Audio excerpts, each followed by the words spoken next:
할렐루야. 잠시 기도하고 하나님의 말씀을 나누기를 원합니다. 기도하겠습니다. 하나님 우리 아버지 감사합니다.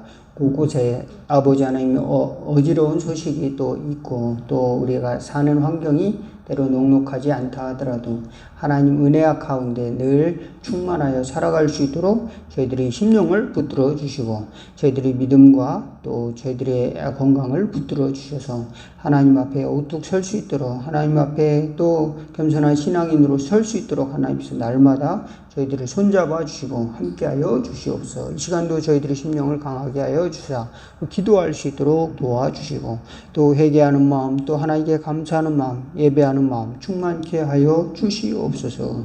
또 아버지 하나님의 교회를 위해서 가정을 위해서 이웃을 위해 기도할 때 아름다운 기도를 응답하여 주시고 아름다운 복음의 소식이 저희들을 통하여 교회를 통하여 증거될 수 있도록 또한 역사하여 주시옵소서. 예수님의 이름으로 기도하옵나이다. 아멘. 오늘 함께 은혜 나누실 하나님의 말씀은 데살로니가 전서 3장 1절에서 13절 말씀입니다. 교독하도록 하겠습니다. 이러므로 우리가 참다 못하여 우리만 아덴에 머물기를 좋게 생각하고 우리 형제 곧 그리스도의 복음을 전하는 말씀은 여기 우리 형제 다시 시작. 우리 형제 곧 그리스도의 복음을 전하는 하나님의 본인 디모데를 보내오니 이는 너희를 굳건하게 하고 너희 믿음에 대하여 위로함으로 아무도 이 여러 환난 중에 흔들리지 않게 하려 함이라. 우리가 이것을 위하여 세움을 받은 줄을 너희가 친히 알리라. 우리가 너희와 함께 있을 때 장차 받을 환난을 너희에게 미리 말하였는데 과연 그렇게 된 것을 너희가 아느니라. 이러므로 나도 참다 못하여 너희 믿음을 알기 위하여 그를 보내었노니 이는 혹 시험하는 자가 너희를 시험하여 우리 수고를 헛되게 할까 함이니 지금은 디모데가 너희에게로부터 와서 너희 믿음과 사랑의 기쁜 소식을 우리에게 전하고 또 너희가 항상 우리를 잘 생각하여 우리가 너희를 간절히 부르자 하는 것 같이 너희도 우리를 간절히 부르자 한다니. 7절 이러므로 형제들아 우리가 모든 궁핍과 환난 가운데서 너희 믿음으로 말미암아 너희에게 위로를 받았노라. 그러므로 너희가 주 안에 굳게 선지 우리가 이제는 살리라. 우리가 우리 하나님 앞에서 너희로 말미암아 모든 기쁨으로 기뻐하니 너희를 위하여 능히 어떠한 감사로 하나님께 보답할까. 주야로 심히 간구하는 너희 얼굴을 보고 너희 믿음이 부족한 것을 보충하게 하려 함이라. 하나님 우리 아버지와 우리 주 예수는 우리 길을 너희에게로 갈 수 있게 하시오며 또 주께서 우리가 너희를 사랑함과 같이 너희도 피처감과 모든 사람에 대한 사랑을 더욱 많아 넘치게 하사 너희 마음을 굳건하게 하시고 우리 주 예수께서 그의 모든 성도와 함께 강림하실 때 하나님 우리 아버지 앞에서 거룩함에 흠이 없게 하시기를 원하노라. 아멘. 예. 오늘은 데살로니가 전서 3장에 있는 말씀인데요. 예. 우리는 신앙생활 하면서 때로는 이제 나 혼자만 이런 신앙의 갈등을 겪고 있는 것은 아닌가라고 하는 이제 신앙적인 외로움을 경험할 수 있다는 것을 말씀을 드립니다. 다른 사람들은 이런 경험을 겪지 않는 것 같은데 나에게는 왜 이런 이제 구체적인 갈등이 신앙적인 갈등이 나에게 오는 것일까? 때로는 핍박이 오기도 하고 때로는 고난이 나에게 닥치기도 하는 것이죠. 그런데 그런 핍박과 고난 속에서도 역설적으로 하나님은 함께 하신다는 것을 또 경험을 하게 되고 하나님이 또 돌보아 주신다는 또 하나님의 역사가 그 안에 있다는 것을 또 하나님의 사랑과 또 소망이 있다는 것을 또 동시에 경험한다는 것을 우리가 알게 되는 것입니다. 이제 그 빌립보에서 사도 바울이 핍박을 당하셔 이제 그럼에도 불구하고 사도 바울이 이제 데살로니가에서 복음을 전했는데, 두 번째로 교회를 세우게 되는데, 그들이 이제 점점점 성장을 해서 이제 믿음의 역사가 있고 사랑의 수고가 있고 소망의 인내가 있는 그런 교회로 이제 칭찬받는 많은 교회들이 모범이 되는 교회로 되었단 말입니다. 그래서 이제 정말 그런지 이제 가보려고 했는데 사도 바울이 유대인의 핍박 때문에 이렇게 가지 못하고 디모데를 보냈단 말입니다. 그러니까 디모데가 그들에게 갔더니 정말 그들이 우리 사람들을, 동역자들을 보기를 원하고 정말 그들이 서로 간에 그 사랑과 또 소망이 있다. 또 핍박 가운데서도 인내와 또 믿음의 역사가 있는 것을 이렇게 보고를 합니다. 그러니까 사도 바울이 위로를 받습니다.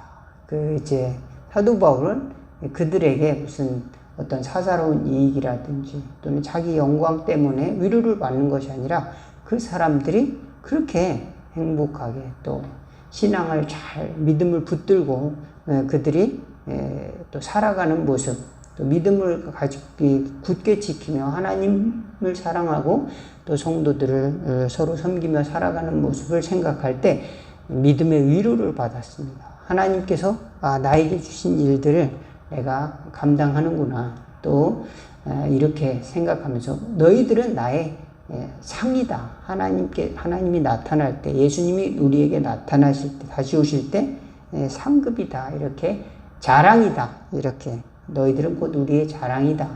이렇게 이야기하면서 그들을 또 보기를 간절히 또 원했습니다. 우리는 신앙생활 하면서 이제 고독함과 또 외로움을 겪기도 하는데 사실은 우리만 그런 것은 아니고 또 다른 믿음의 사람들도 이런 어려움, 믿는 속에는 시험이 있고 또 핍박도 있고 어려움이 있다. 그것을 생각할 때 우리는 낙심하거나 좌절하지 말고 그 사람들도 같은 어려움을 당하고 있구나 이런 생각을 하면서 또 나는 혼자가 아니라 하나님의 큰 공동체 가운데 속한 또 하나님 나라의 아름다운 영향력을 행사할 수 있는 누군가의 위로가 될 수 있는 사람이다 믿으시기 바라겠습니다. 또 우리는 완벽하지는 않아요. 그래서 각자 달란트가 다 다르죠.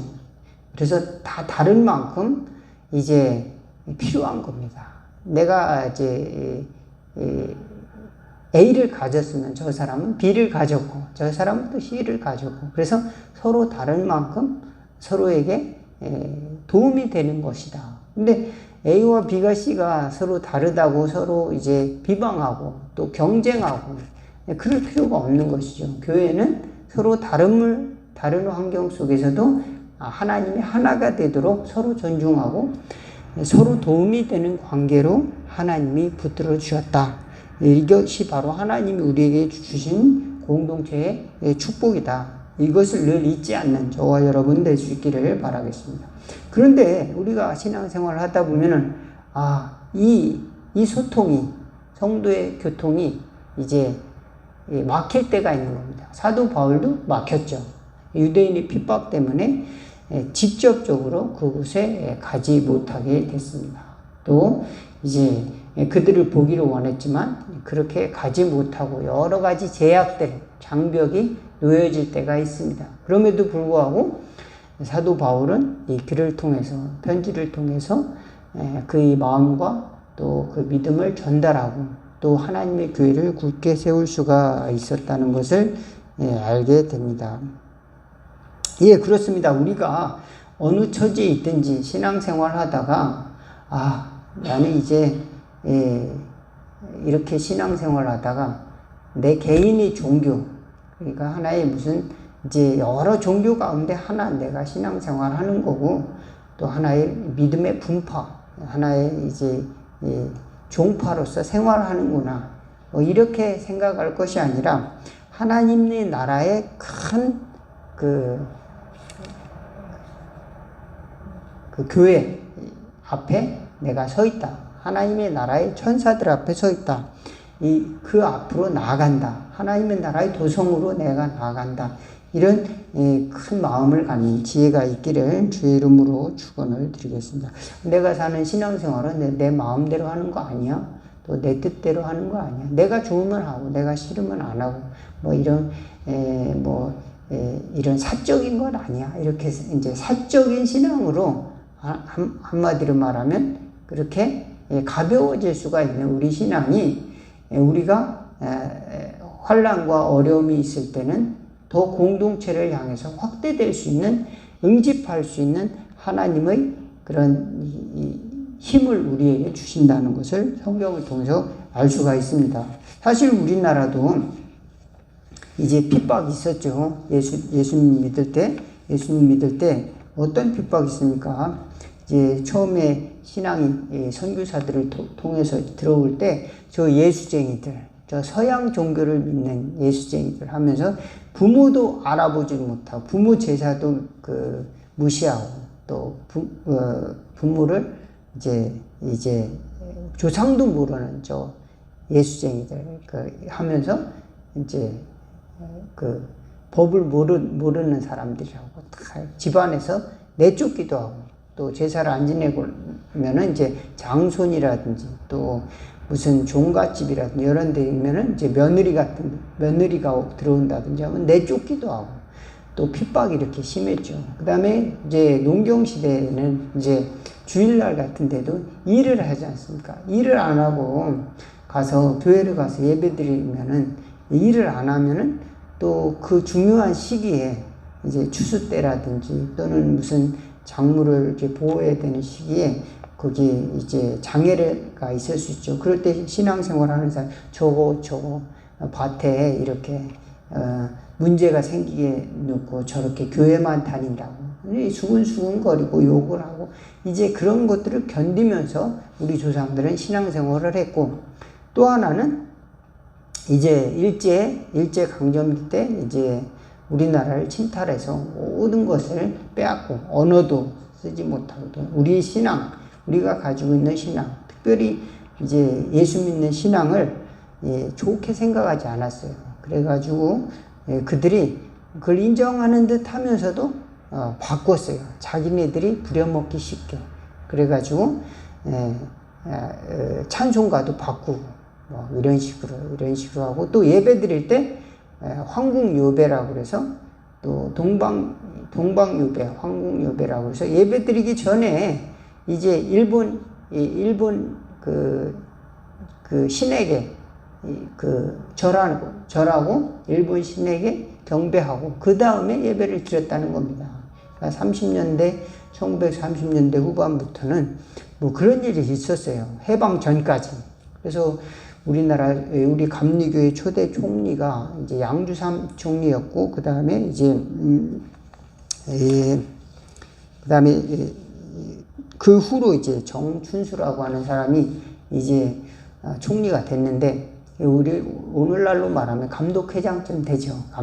감리교회 최고의 지도자급이 됐는데 그 사람이 이제 일본 구미에 딱 맞게 이제 우리 이제 빨리 감리교가 항복을 했어요. 그래가지고 그들이 원하는 대로 다 들어주고 또 이제 전쟁이 일어났으니까 돈을 걷어가지고 전쟁 자금을 이제 갖다 바치기도 하고 그래서 어떤 일이 있었냐면 37개 교회를 이제 일본들이 따르지 않는 그 교회들을 이제 폐쇄시킵니다. 그리고 그 재산들을 다 몰수해가지고 이제 그 전쟁 자금, 일본의 전쟁 자금에 바치는 그런 일들을 하는 겁니다. 그런 것을 통과를 시켜요. 그래가지고 37개 교회를 폐쇄시키고 그리고 비행기 세대 분량의 자금을 만들어가지고 그들에게 바쳤다. 뭐 그런 이야기가 있습니다. 그리고 그 다음에 45년도에 해방이 되지만은 해방되기 직전까지 바로 이런 일들을 굉장히 열심히 했고 그러는 동안에 기독교인들이 30%가량은 교회를 안 나가게 되고 또 다른 교단이 갈라지게 되고 뭐 이런 일들이 많이 있었죠. 교단이 이제 갈라지는 거죠. 아, 저는 신사 참배했다. 그리고 교단이 갈라지기도 하고, 어떤 이제 목사님이나 교인들은 이제 그 핍박을 당하기도 하고, 또 이제 거기에 반대하는 것은 이제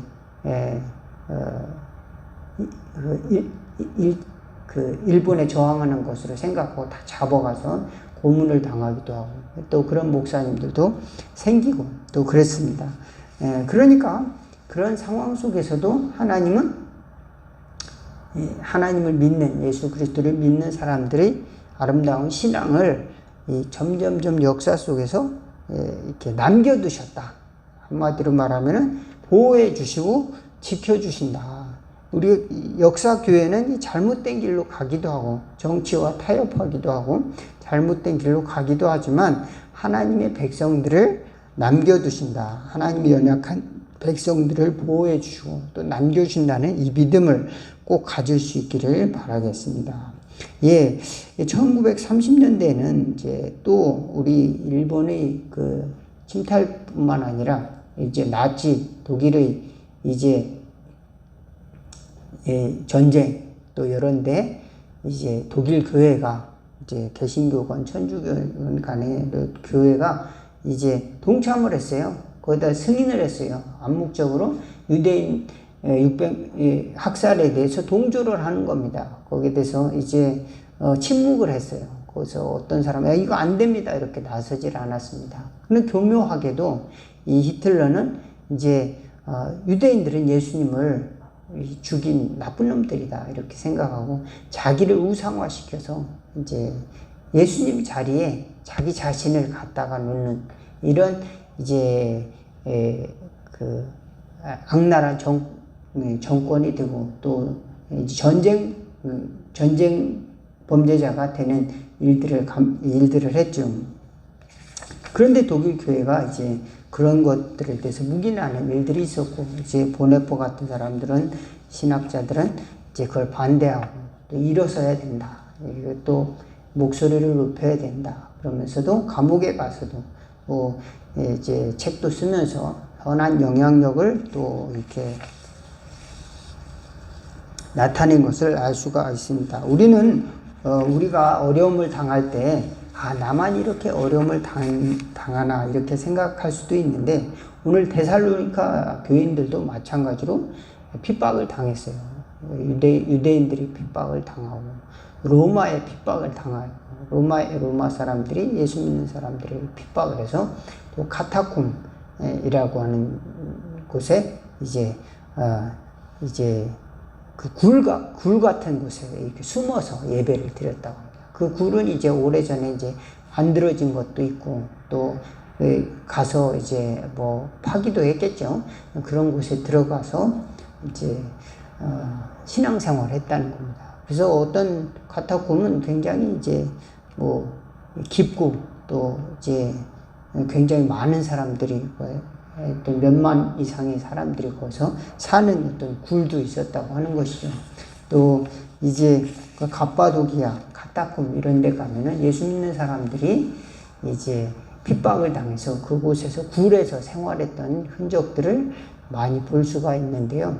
거기 가면은 햇빛을 못 보잖아요. 햇빛을 못 보고, 그럼에도 불구하고 그런 곳에서 이제 하나님이 빨리 오셨으면 좋겠다. 예수님이 빨리 오셨으면 좋겠다. 마라나타의 신앙을 가지면서 주님 언제 오시겠습니까? 이런 마음을 갖고 순수하게 신앙을 지켰다는 것을 알 수가 있는데, 그 사람들은 단지 이제 우리는 여기서 죽는구나 이것이 아니라 믿는 사람들의 위로가 되었다. 예수 믿는 사람들에게 위로가 되었다. 오늘 사도 바울에게도 이 데살로니가인들의 그 핍박 속에서도 신앙을 지키는 모습이 위로와 용기가 되었다는 것을 성경은 가르쳐 주고 있습니다.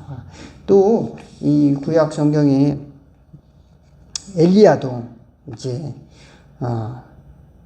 바알 선지자 450명과 아세라 선지자 400명과 더불어 이제 850대 1로 이제 게임을 하는 것이죠. 너희들이 신이 살아계시다면은 너희가 기도할 때 이 제단에 불이 내리게 한번 해봐라.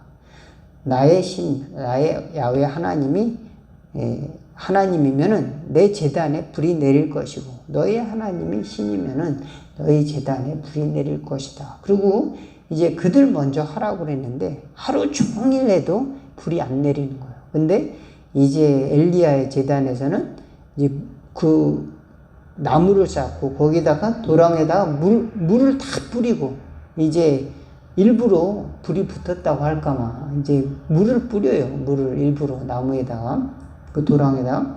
그리고 이제 기도하니까 정말 하늘에서 불이 내려서 이제 그 제단에 역사를 하신 것이 하나님이 살아계신 거죠. 그런데 이제 아합의 부인 이세벨이 이제 엘리야를 죽이려고 군대를 보내는 것이죠. 그래서 도망을 갑니다. 도망을 가서 광야에서 나는 여기서 죽겠사오니 넉넉합니다 하면서 이제 고백을 하는 것이죠. 거기 보면은 이런 글귀가 있습니다. 열왕기상 19장 4절에서 5절에 보면 스스로 광야로 들어가 하루길쯤 행하고 한 로뎀나무 아래 앉아서 죽기를 구하여 가로되 여호와여 넉넉하오니 지금 내 생명을 취하옵소서. 나는 내 열조보다 낫지 못하나이다 하고 로뎀나무 아래 누워 자더니 천사가 어루만지며 이르되 일어나서 먹으라 하는지라.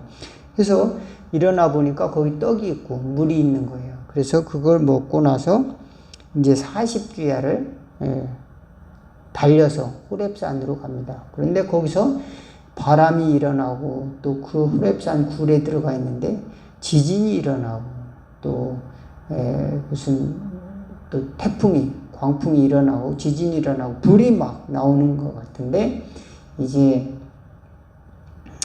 그 후에 세미한 음성이 이제 들리는 것이죠. 이제 하나님의 음성이 내가 왜 여기 있느냐. 그래서 이제 그랬을 때 엘리야가 대답합니다. 만군의 하나님 여호와를 위하여 열심히 특심이오니 이는 이스라엘 자손이 주의 언약을 버리고 주의 단을 헐며 칼로 주의 선지자들을 죽였음이오며 오직 나만 남았거늘 저희가 내 생명을 찾아 취하려 하나이다. 여호와께서 저에게 이르시되 너는 내 길을 돌이켜 광야로 말미암아 다메섹에 가서 이르거든 하사엘에게 기름을 부어 아람 왕이 되게 하고 또 너는 또 님시의 아들 예후에게 기름을 부어 이스라엘 왕이 되게 하고 또 아벨 무올라 사밧의 아들 엘리사에게 기름을 부어 너를 대신하여 선지자가 되게 하라. 하사엘의 칼을 피하는 자를 예후가 죽일 것이요 예후의 칼을 피하는 자를 엘리사가 죽이리라. 그러나 내가 이스라엘 가운데 7,000일을 남기리니 다 무릎을 바알에게 꿇지 아니하고 다 그 입을 바알에게 맞추지 아니한 자니라. 예, 그래서 하나님의 세미한 음성 가운데 위로를 얻게 됩니다. 하나님이 택한 자 7,000명을 하나님이 남겨주셨다는 것을 깨닫게 돼요. 그래서 또 이스라엘 왕과 아람 왕을 기름을 붓고 또 자기 후계자 엘리사에게 선지자에게 이제 안수해서 선지자 후계자를 잇는 이런 특별한 사명, 왕 2명을 세우는 거죠. 두 나라의 왕을 세우고 선지자를 세우는 이런 사명을 받고 또 이제 그곳을 나오게 됩니다. 예, 엘리야도 이처럼 나만 혼자 이렇게 남았나이다 이런 외로움을 가질 수가 있게 되고 때로는 우리가 신앙생활하면서 많은 사람들이 예배 드리는 가운데서도 왜 나만 이렇게 혼자일까 이런 마음을 가질 수가 있는데 하나님의 교회가 있고 또 하나님의 믿음의 공동체 바알에게 무릎 꿇지 않은 믿음의 성도들이 있다는 사실을 반드시 믿고 또 승리하는 또 누군가에게 우리 삶이 또 위로가 될 수 있다 믿으시기를 주의 이름으로 축원을 드리겠습니다. 우리의 삶이 헛된 것이 아니라 부족하지만 완벽하진 않아요. 그렇지만 누군가에게는 우리가 믿음의 간증을 하는 그런 증인이 된다. 믿음의 증인이 된다는 사실을 꼭 믿을 수 있기를 바라겠습니다. 역사 교회는 때로는 실수도 하고 때로는 잘못된 길로 간다 할지라도 하나님의 교회는 언제나 도도하게 하나님의 교회를 세워가며 또 하나님의 교회를 갱신해가며 또 이어져 왔다. 오늘도 저희들의 삶이 때로는 부족할지라도 하나님의 교회가 또 온전히 역사하고 계심을 또 소망을 가지고 하나님이 그 나라를 세워가심을 믿고 또 좌절하지 말고 하나님의 교회를 위해서 또 우리 여러분의 가정과 또 이웃을 위해서도 기도하는 또 저희들 될 수 있기를 또 믿음 안에서 또 어려움을 당하고 있는 성도들 또 하나님의 종들을 위해서 기도하는 저와 여러분 다 되기를 주의 이름으로 축원을 드리겠습니다. 기도하겠습니다. 하나님 우리 아버지 때로는 고통 때문에 너무 힘들어서 나만 왜 이런 고통을 주십니까? 왜 나만 이렇게 힘들게 신앙생활을 해야 됩니까? 이런 마음을 가질 때도 있었습니다. 그러나 주님 저희들이 삶이 헛된 것이 아니라 누군가에게는 소망이 되고 위로가 되는 인생을 잊지 않도록 도와주시고 또 꼭 필요한 사람들에게 복음이 증거될 수 있는 삶으로 저희들 또한 인도하여 주시고 하나님을 향한 또 사랑과 또 성도들을 향한 사랑이 퇴색되지 않도록 날마다 용기와 소망과 위로와 또 믿음의 역사와 성령으로 함께하여 주옵소서. 예수님의 이름으로 기도하옵나이다. 주기도문 하시겠습니다. 하늘에 계신 우리 아버지여 이름이 거룩히 여김을 받으시오며 나라가 임하옵시며 뜻이 하늘에서 이룬 것 같이 땅에서도 이루어지리다. 오늘날 우리에게 일용할 양식을 주옵시고 우리가 우리에게 죄진 자를 사하여 준 것 같이 우리 죄를 사하여 주옵시고 우리를 시험에 들게 하지 마옵시고 다만 악에서 구하옵소서. 대개 나라와 권세와 영광이 아버지께 영원히 있사옵나이다. 아멘.